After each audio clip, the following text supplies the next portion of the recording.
And before I sentence you, I'd like to say a few words about your arrest record. What the hell? Yo, the sign is real simple, B. It says wrap it up. Wrap that shit up, B. I don't think that's a good idea. Man, you want some too? You better wrap it up. Welcome back to Thinking Critical. This is Wes, and this week we wrapped up another Marvel comic event. This time it was Empyre, supposed to be an Avengers Fantastic Four crossover event. 6 issues as far as the event book, 2 preludes. I think we have a couple of epilogues coming as well, and then a whole host of tie-ins. And they actually scaled it down. I think originally it might have been like 40 issues in total. It actually scaled up. It is still over 20. So it was a big event, but not a lot happened. And here with me to talk about this, kind of wrap it up, is my good friend from Comics by Perch, the Poobah of comics himself. Perch, how you doing? Hey, I'm doing great. Thanks for having me on.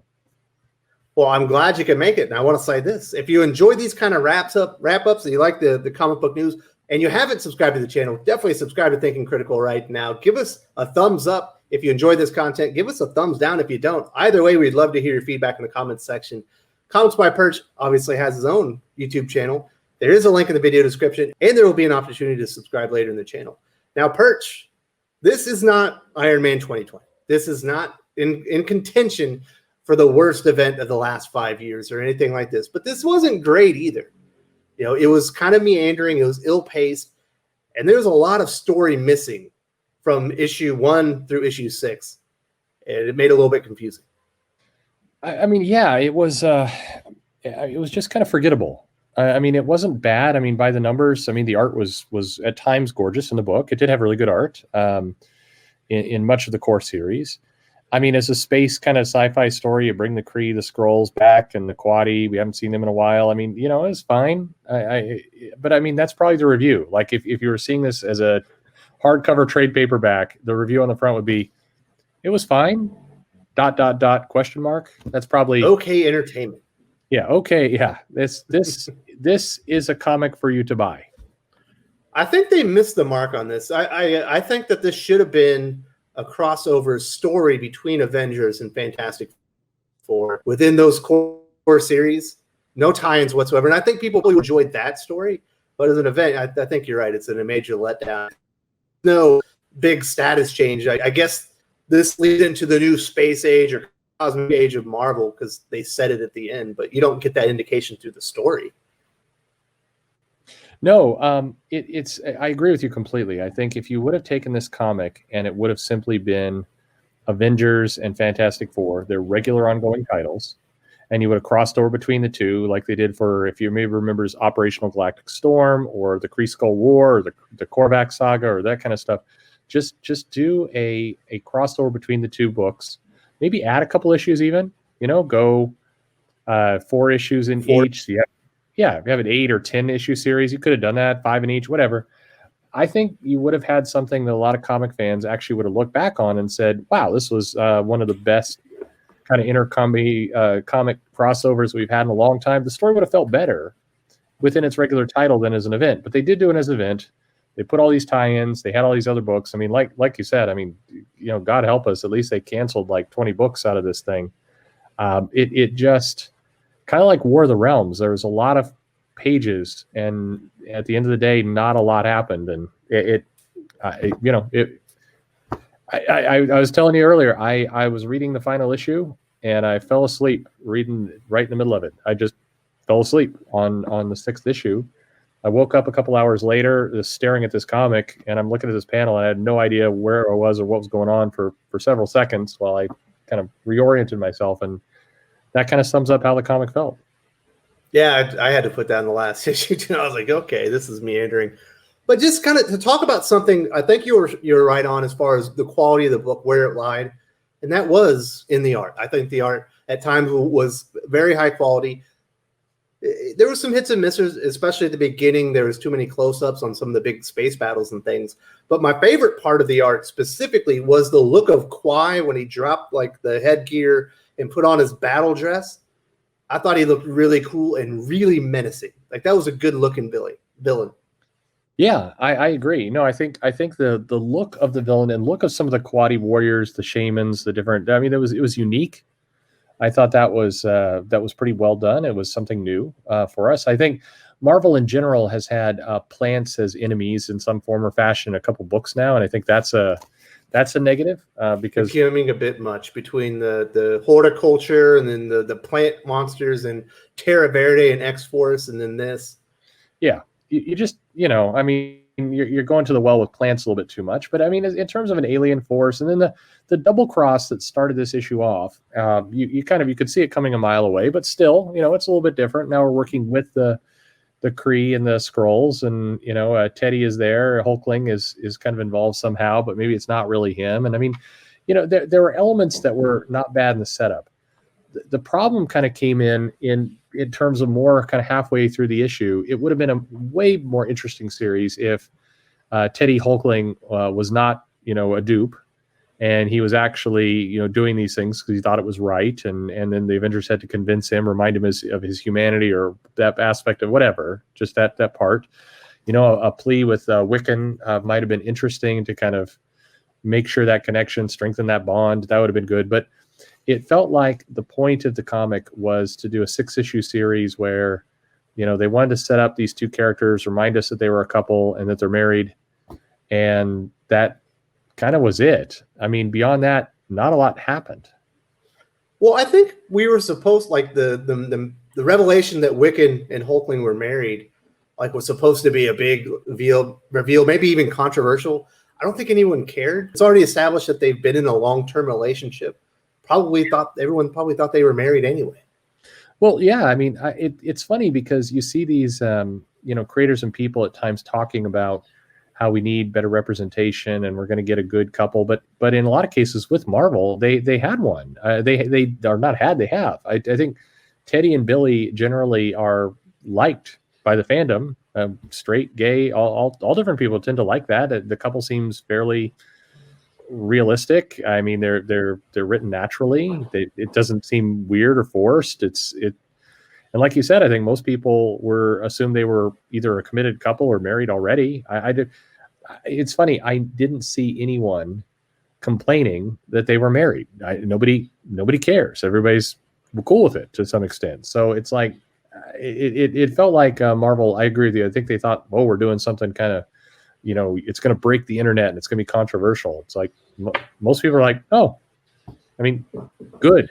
I don't know what you want me to say here. Good. There's a few other things with Hulkling. Like you said, they present him as a kind of a weakling and a dope who's kind of being used by both the Kree and the Skrulls. And then all of a sudden in one page, he's a different person. It's completely noticeable. So you're like, okay, that's not Hulkling right now. And then we get the reveal because Wiccan loves him so much that he could actually identify where he was. He goes and finds him. It turns out Hulkling is the man in the Iron Mask. And it's been his grandmother has turned on him and is going to burn up the world. Also, not the world's greatest revelation. Like, you knew that wasn't Hulkling just from the dialogue. Yeah, it like I said, it would have been a much more interesting plot to the comic if Hulkling had somehow been swayed. He believed he was doing the right thing. He was trying to adhere to his legacy, and Billy Wiccan had to come in and kind of remind him of that relationship. And you see that kind of the inner turmoil and that dynamic, and just that would have made for a much more three-dimensional character. But instead, everybody kind of just had their one dimension, and it was all about. It was supposed to be reveals. It's like, ooh, look at this turn, and most of them were really well choreographed. Like, you knew they were coming, or when they did happen, you're like, oh. Like the last one we got where the swordsman turns on Kwai, he's going to kill his own son, the Messiah. And you're like, first of all, I don't understand why he did that. Like, maybe the swordsman had control over Kwai and he was good all along, but it was the swordsman's influence on him that made him bad. But even after, the swordsman dies and the good guys win, Kwai's still evil. Like, what was the point of that turn? Just to do a last turn. Yeah, exactly. And I think it's funny because it feels like even the writers kind of understood this, because the Black Panther, when the swordsman kind of turns and takes him and says, I'm going to kill him if you come any closer. And the Black Panther's like, I don't think this is the leverage you think it is. It's like, that's what the readers are thinking too. Like, I do want to talk about the disconnect in this comic. I read the Prelude comics. In the Fantastic Four, when they introduce these two children, they're on this spaceship. They're essentially They have like all the memories of the Kree-Skrull war, like thousands of years of just fighting, and they fight each other in this Coliseum. They heal the kids back up, and they fight each other. They keep doing this, and the Fantastic Four get their hands on them, and they feel like they're important. And at the very end, they send them back with Val and Franklin back to Earth, and you're like, okay, they're there for safekeeping. These characters are going to play big into this event. Then we never see them again until 3 panels in the last issue, where this sorcerer is like is trying to turn the Kree and Skrull against each other. Don't even know how that happened. Also, Captain America just disappears for like 4 issues. Thor just flies off somewhere and returns to settle the score in the final issue. What were they doing? Why was that not in the main series? It seems like in the end they were important events, but I don't know why they left or what they did. Well, yeah, I mean, and that's the fallacy of this argument from the Marvel, marketers to say you don't have to read all the issues. So if you want, you can just read the core series. Well, you can do that, but then you're going to have questions like, who are these kids that are kind of a big MacGuffin at the end that are changing the psychology of the Kree and the Skrull? Why? Where did this come from? Well, if you've been reading Fantastic Four, you have a little bit more story there, but it's a lie. I don't read Dan Slott if I don't have to. No, and many people don't.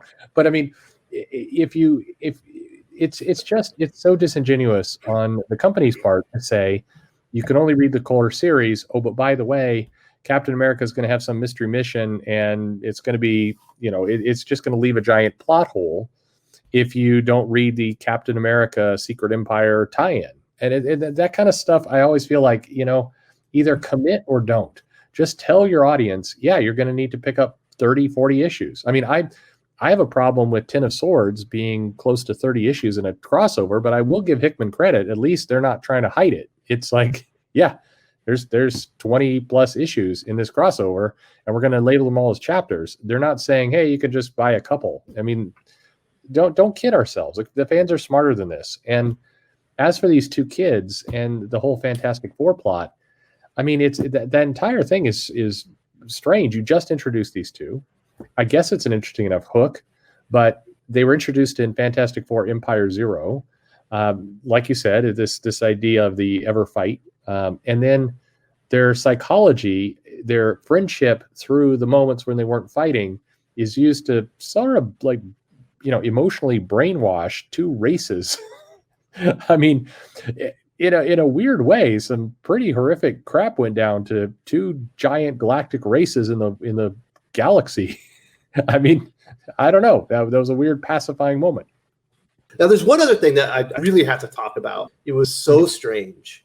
The design on She-Hulk, when she gets turned to side with the Katati, it's like She-Hulk, but she's got a possessed tomato on her head. One of the worst character designs I've ever seen in my life. It was ridiculous. It was laughable. How nobody spotted that and said, we have to redo this. This looks completely stupid.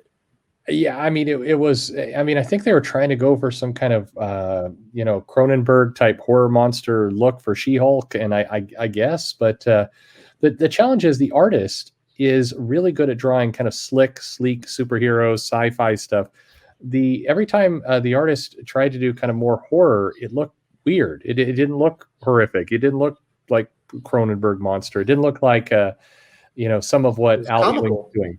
Yeah, I mean, like I think they were trying to tie into some of Al Ewing's body horror type stuff from the Immortal Hulk, and obviously that She-Hulk story is going to continue over there. It just didn't. Joe fit. Bennett is a horror artist. Yeah, right. Absolutely, and this was not that. So it did look strange, and it just, I mean, and plus, I guess I always used to complain, and I guess still do, that Marvel likes to kind of kill characters off and have these shocking moments that are going to totally shock you, and they put that in the solicitations. And then shortly after the event is over, they unwind it all. If you remember Fear Itself, many, many years ago, they kill off Bucky Barnes, and then in the Fear Itself epilogue, as soon as the event was over, they reveal, oh, he's not really dead. And it's a cheap thing for the readers.